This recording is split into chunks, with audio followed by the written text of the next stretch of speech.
Nosotros somos el Grupo 6, el Horizonte Intermedio en el Perú, Cultura Paracas, Nazca y Lima, con el docente Valenzuela Napanga José Esteban, en el aula A2.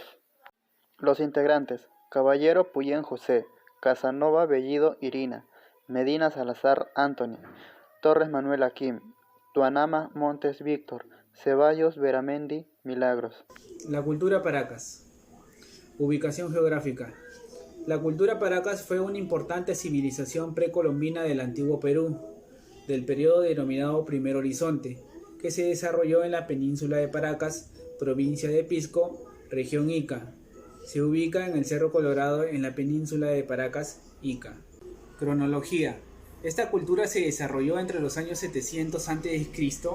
hasta 200 años después de Cristo. Es contemporánea con la cultura chavín, que se desarrolló en el norte del Perú. Julio César Tello divide en dos periodos a esta cultura: Paracas Cavernas y Paracas Necrópolis. Descubridor. La cultura Paracas fue descubierta en julio de 1925 por el arqueólogo peruano Julio César Tello Rojas, frente a la bahía de Paracas y al sur de Pisco. En agosto del mismo año, Tello, ayudado por su discípulo Toribio Mejía Sexpe, instaló un campamento arqueológico en el sitio. El primer cementerio Paracas fue hallado por Tello en las colinas de Pórfido Rojo, conocidas como Cerro Colorado. Periodificación de la cultura Paracas. Paracas Cavernas. Están excavados en la roca dura, roca compacta roja subyacente a la superficie arenosa. Eran sepulturas colectivas que albergaban los restos de gente de distinta edad, sexo y estrato social. Tanto hombres, mujeres o niños eran cubiertas con telas rústicas, cálidas u ornamentales con diseños de peces, serpientes o figuras humanas. Los adultos tenían la piel tatuada y casi todo el cráneo alargado artificialmente, y un 40% de estos presentaban trepanaciones cuyos orificios se hallaban a menudo recubiertos con placa de oro. Paracas Necrópolis. Sus cementerios son de forma rectangular y dividido en compartimientos que le dan un aspecto de ciudad de los muertos. Las tumbas son comúnmente hoyos rectangulares de variados tamaños sin techo, y de ellas se han desenterrado más de 500 fardos funerarios. Los cadáveres aparecen también sentados con las rodillas plegadas con el pecho, a menudo metidos en cestos y envueltos por capas de extraordinarios tejidos. Economía. La pesca y la recolección de mariscos fue la base de su economía y compensó la escasez de suelos de cultivo. Desarrollaron la agricultura, cultivaron frijoles, algodón, maíz, camote, yuca, papa, calabaza y frutas como la chirimoya, lucma, tuna, papaya en los valles de Pisco, Chincha e Ica. La implementación de técnicas para obtener y conservar la escasa agua que circula en esos valles fue un factor fundamental para lograr un excelente económico. Paracas estaba dividida en dos clases sociales: militares y sacerdotes dirigían el Estado, mientras que los campesinos y artesanos formaban el sector trabajador. La estratificación se formó a partir de la apropiación del excedente por el grupo que controlaba el conocimiento y la producción de las armas, estableciendo así una condición de privilegio. Campesinos, ceramistas y pescadores trabajaban arduamente para alimentar a la clase dirigente, pagando tributos, edificaban tumbas y aprendían de los sacerdotes el cultivo de los felinos, las aves y otros seres mitológicos. Religión. Los Paracas adoraron a los mismos dioses que Chavín. El ser oculado es un personaje que presenta grandes ojos, una lengua larga, cuchillos y cabezas trofeo. También desarrollaron la momificación. La momificación se desarrolló en Paracas Necrópolis. En este proceso deshacían los órganos y parte del cuerpo del cadáver, luego lo envolvían con muchos mantos. Cuando las personas eran más importantes, lo envolvían con más textiles, más coloridos y de mayor cantidad. El clima seco del desierto resulta un ambiente ideal para conservar estas momias. En conclusión, los Paracas creían mucho en la vida después de la muerte. Pinturas Paracas, 800 a.C. y 100 a.C. Esta cerámica está cubierta con decoración incisa propia de la época formativa, aplicada en gruesas capas. Destacan el colores marrón verdoso, rojo, negro, azul, pastel, blanco y amarillo.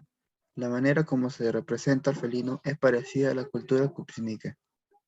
Paracas Necrópolis, 100 a.C. hasta 200 después de Cristo. Esta cerámica tiene algunos motivos geométricos en pintura positiva o negativa. Los textiles Paracas Necrópolis son muy decorados a diferencia de su cerámica. El doble pico y asa puente, clásico elemento de la cerámica del sur, es frecuente en el estilo Paracas y en el posterior estilo Nazca. Vestimenta. Los hombres destacaron por las riquezas tutelares y sus coloridos mantos. Todos los implementos eran confeccionados en algodón y lana de auquénidos. Su calzado consistía en sandalias de fibra vegetal que podían combinarse con lana y cuero de animal. Mujeres. Formada por mini ponchos, el llanto faja decoraba, cubría y envolvía cuidadosamente el cabello de manera turbante. La ñañaza, tela doblada, sujeta a la cabeza que caía hacia la nuca y un hermoso manto que caía sobre las espaldas hasta las pantorrillas. Arquitectura. Es de alargados edificios de plantas rectangulares que adoptaron por lo general una orientación de este a oeste y se componen de una serie de recintos, cercados por altas murallas y plataformas, cuya altura aumenta gradualmente. Tienen ambientes alineados y cuartos subterráneos. Se distribuyen en la parte superior de las terrazas. Los constructores usaron adobes hechos a mano y eran de uso ceremonial. Un ejemplo, las ánimas altas, que abarca un total de 100 hectáreas de área. La cultura nazca fue descubierta en 1901 por Max Schule. Se desarrolló en el Valle Río Grande, en Ica, y se extendió desde Chincha por el norte hasta el Valle de Acarí, en Arequipa, por el sur. La cultura nazca se consideró clasista y teocrática. En la cima de la pirámide se encontraban los sacerdotes. Ellos organizaban las actividades comunitarias y también realizaban las ceremonias. Le seguían los guerreros, quienes defendían el pueblo. Luego le seguían los artesanos, compuestos por los textileros y los músicos. Luego seguían los agricultores y los pescadores, que estos eran la base de la economía y ocupaban la mayor parte de la ciudad. La agricultura fue posible gracias a numerosos acueductos subterráneos que se construyeron. Esta construcción hizo que se le llamaran a la cultura nazca como los mejores ingenieros hidráulicos. Cultivaban maíz, pallares, vivían frente a un rico mar donde aprovechaban para la pesca y el marisqueo. Esta relación con el mar también se puede ver en muchas de las decoraciones con la cerámica. Los habitantes de la cultura nazca construían diversos instrumentos musicales, entre ellos lantaras. Estos ruidos los usaban para las ceremonias religiosas y también para los rituales. Nazca tiene 4 etapas: Nazca temprano, Nazca medio, Nazca tardío y Nazca final. Su arquitectura, la principal técnica de uso fue el adobe. A medida que fueron ya construyendo se detectó también las técnicas de adobe de forma cónica y otras con paredes de quincha. En la cerámica, dicho por estudiantes, la cerámica de Nazca es considerada como la mejor lograda del antiguo de Perú, ya que por su alta calidad de variedad que tiene la cerámica. Los motivos de Nazca se dividen en 3 categorías. Dorothy Menzel dividió la cerámica de Nazca en nuevas fases. Los sitios arqueológicos son 7. En el Valle de Ica se encuentra la Tiguiña, el Cerro Maquiyunye. En el Valle de Río Grande se encuentra también la Ventilla. En el Valle de Nazca está la estanquería, el cementerio de Cauchilla, también está el Cauchi, también está el Pueblo Viejo. Continuando, en el Valle del Ingenio se encuentra el templo pintado del Ingenio. En los desiertos de Nazca y Palpas está la Muña. En el Valle de Palpas se encuentra la línea de Nazca. Y en el Valle de Acarí está el Caviña y el Tambo Viejo. La cultura lima se desarrolla en la costa central entre los años 100 y 650 de la era cristiana, durante el periodo intermedio temprano e inicios del Horizonte Medio, lo que confirma su contemporaneidad con las culturas Moche, Nazca, Recuay y Huarpa. La cultura lima se desarrolló en los valles formados por los ríos Chillón, Chancay, Rímac y Lurín.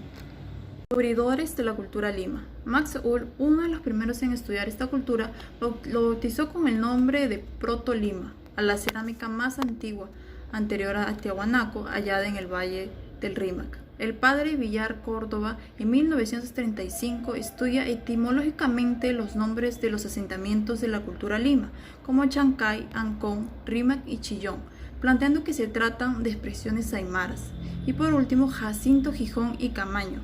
En 1925 realizó expediciones en el asentamiento de Maranga, hallando ceramios en forma de quero de marcada influencia de Tiahuanaco. Desarrollo de la cultura lima. Después de la decadencia de Chavín de Huántar, las comunidades aldeanas de la costa central se dividieron en 3 etapas, al ser conquistadas por los huares. La primera etapa fueron los baños de Moza o Miramar, la cultura pre-Lima en el siglo III a.C. al siglo II después de Cristo. En su cerámica tenemos blanco sobre rojo. En la segunda etapa, llamada Playa Grande, cultura de Lima, siglo II al IV después de Cristo. Cerámica tricolor, blanco, rojo y negro. Y por último tenemos el estilo interlocking, que es la tercera etapa, Maranga, Cajamarquilla y Nieveria. Cultura Lima, siglo VI al siglo VII después de Cristo. Entre ellas tenemos la cerámica tetracolor, blanco, rojo, negro y gris. En la economía tenemos que destacó la pesca y la agricultura. En la pesca, como en toda cultura costeña, la pesca fue una de las actividades fundamentales, además que se han encontrado restos de pescados que solo se consiguen en cardúmenes que se hallan a 100 o 200 metros de profundidad, como por ejemplo el machete, la sardina, anchoveta y el bonito. Se ignora cómo hicieron para capturarlos. Además, sacaban conchas de mar de hasta 8 metros de profundidad, los que servían como objetos decorativos. Y en la agricultura se convirtió en una actividad intensa en la cultura lima. Ganaron tierras de cultivos mediante una red de canales o acueductos, algunos de los cuales todavía estaban en uso. Sus principales cultivos fueron el maíz, el payar, frijol, zapallo, calabaza, camote, maní, chirimoya, lúcuma y pacay. Arquitectura de la cultura lima. La arquitectura lima tiene 2 técnicas recurrentes. El uso del talpial, es decir, muros hechos a base de grandes adobes o adobones de barro apisionado. El uso de pequeños ladrillos de adobes con forma de paralelepípedo, que reemplazó al adobe plano hecho a mano. ¿Qué es paralelepípedo? Es sólido limitado por 6 paralelogramos, cuyas caras opuestas son iguales y paralelas. Ciudadela de Cajamarquilla. Considerada una de las más grandes de toda la época precolombina peruana. Fue construida en el año 400 después de Cristo y ocupa una superficie territorial de más de 6.000 metros cuadrados, conformada por 11 pirámides principales. Uno de esos es la pirámide de Tello. Poseía en su alrededor viviendas en forma rectangular y de una sola planta. Por eso algunos investigadores la llamaban el laberinto. Complejo arquitectónico de Maranga. Ejemplo representativo de esta arquitectura es el inmenso complejo arquitectónico de Maranga, hoy situado dentro del recinto urbano de Lima, entre los distritos del Cercado, Pueblo Libre y San Miguel. Son monumentos piramidales con rampas y gradas, recintos y almacenes. Textilería. Usaron con profusión las fibras de algodón y la lana de camélidos. Se usaron figuras de peces, serpientes y líneas diversas entrelazadas. En la época de Maranga se usa un mayor número de colores como el azul, verde, pardo y varios tonos de rojo. En dicha época surgen también tapizados, por primera vez en la costa central, y el brocado y el pintado en tela. Religión. Poco se sabe de la religión que profesaban los Lima, pero a juzgar por la decoración de ceramios y textiles, ella debe de haber estado relacionada con el mar, como solía suceder en la mayor parte de los pueblos antiguos radicados en la costa. Fin de la cultura Lima. En Fin de la cultura Lima se presume que se produjo alrededor del año 600 después de Cristo, debido a diferentes cambios en el clima a raíz del fenómeno del Niño que trajo grandes sequías e inundaciones. Esto ocasionó la dispersión de las poblaciones, unido al ingreso de invasiones de poblaciones cercanas que entraron a los valles limeños y sometieron el territorio a sus intereses.